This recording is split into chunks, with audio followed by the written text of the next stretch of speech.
વલસાડ જિલ્લાના દરિયા કિનારે આવેલ ભદેલી જગાલાલા હિંગળાજ વિસ્તારમાં દરિયાઈ ધોવાણ. વલસાડ જિલ્લામાં આવેલા હિંગળાજ વેકરિયા હનુમાનજી મંદિરથી થોડે દૂર અંતરે આવેલા અંબા માતાનું મંદિર દરિયાઈ પાણીમાં ધોવાણના કારણે માતાજીનું મંદિર ગરકાવ થઈ ગયું છે.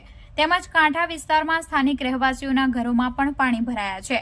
વલસાડ ડાંગના સાંસદ ધવલ પટેલ પણ સ્થળ મુલાકાત લઈ ચૂક્યા છે અને લોકોને આશ્વાસન આપ્યા કાર્યને કામકાજની મંજૂરી પણ મળી ગયેલ હોવા છતાં પણ હજી સુધી સરકારી તંત્ર દ્વારા કોઈ પણ કામ કરવામાં આવેલ નથી.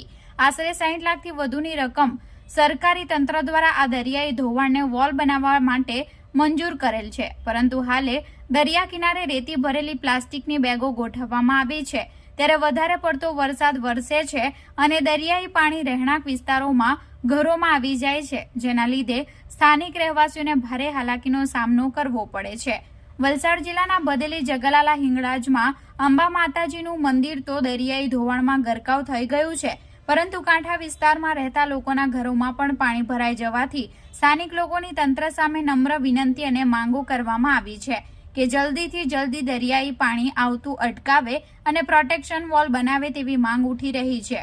જો સરકારી તંત્ર દ્વારા રહેણાંક વિસ્તારોમાંથી આવતા પાણી રોકવામાં ન આવશે તો આવતા સમયમાં જે રીતે માતાજીનું મંદિર ગરકાવ થયું છે એ જ રીતે આ કાંઠા વિસ્તારમાં રહેતા સ્થાનિક લોકોના ઘરો પણ ગરકાવ થઈ જશે.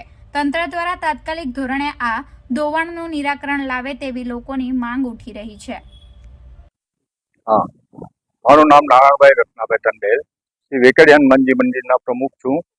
દરિયાકાંઠામાં ભદેલી જગાલાના દરિયાકાંઠામાં આવેલું આ વેકરિયા હનુમાનજી તેમજ અહીં જે પ્રોટેક્શન વોલ, અત્યારની જે પ્રોટેક્શન વોલ છે તેના ઉત્તર દિશામાં ઘણું એવું ધોવાણ થયું છે કે જે પ્રોટેક્શન વોલની ધોવાણથી આજે દરિયો ઘરબુંડી ઘૂસી ગયો છે અને પ્રોટેક્શન બધા લોકોના ઘર તૂટવાની તૈયારી થઈ રહી છે.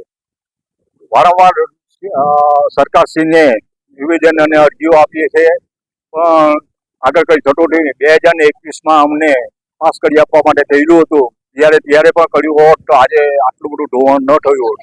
અત્યારના સંજોગોમાં થોડી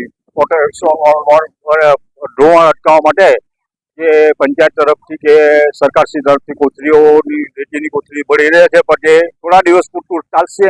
બાકી મોજા એટલા બધા ઉછરે છે દરિયાના કે અહીંનું ધોવાણ અટકાવી શકાય તેમ નથી.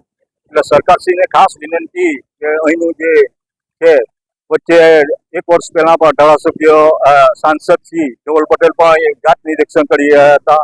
બીજા પણ સભ્યો ઘણી વખત નિરીક્ષણ કરી ગયા, પણ હવે આગળ કંઈ કામ થતું નથી. આજે લોકોની પૂરેપૂરી માંગ છે કે અહીંનું ધોવાણ અટકાવવા માટે સરકારશ્રી પથ્થરની પ્રોટેક્શન વોલને કંઈ માંગણી કરીએ.